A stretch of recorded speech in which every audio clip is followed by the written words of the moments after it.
Rais wa Zanzibar na mwenyekiti wa Baraza la Mapinduzi Dr. Hussein Ali Mwinyi amesema mafanikio ya ukuaji wa uchumi wa Tanzania unatokana na usimamizi mzuri wa uchumi unaofanywa na Benki Kuu ya Tanzania.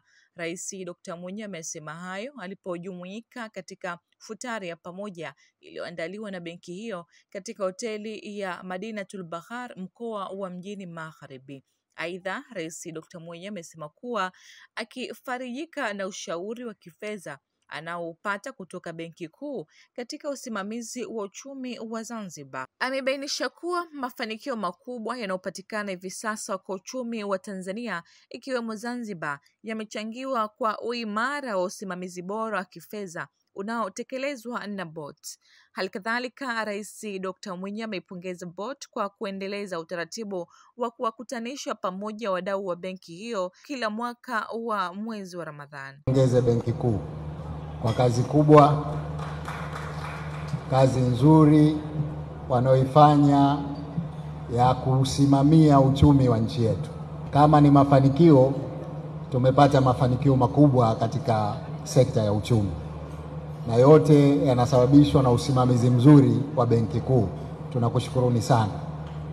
Mimi binafsi naridhika mno na ushauri wa masuala ya uchumi tunaopewa na Benki Kuu. Naye gavana wa Benki Kuu ya Tanzania Emmanuel Mpawe Tutuba amemhakikishia Rais Dr. Mwinyi kuwa uchumi wa Tanzania uko vizuri na unaendelea kukua na sekta ya fedha inafanya vizuri kwa mfumuko wa bei upo mdogo.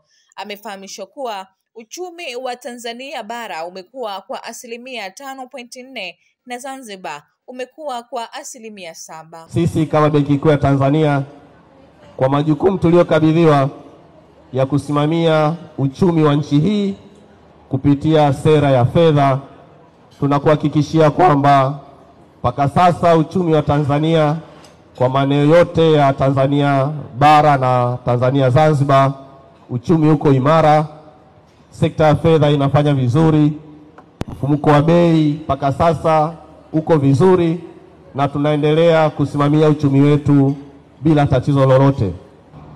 Mheshimiwa Rais, sisi wafanyakazi wa Benki Kuu makao makuu ndogo Zanzibar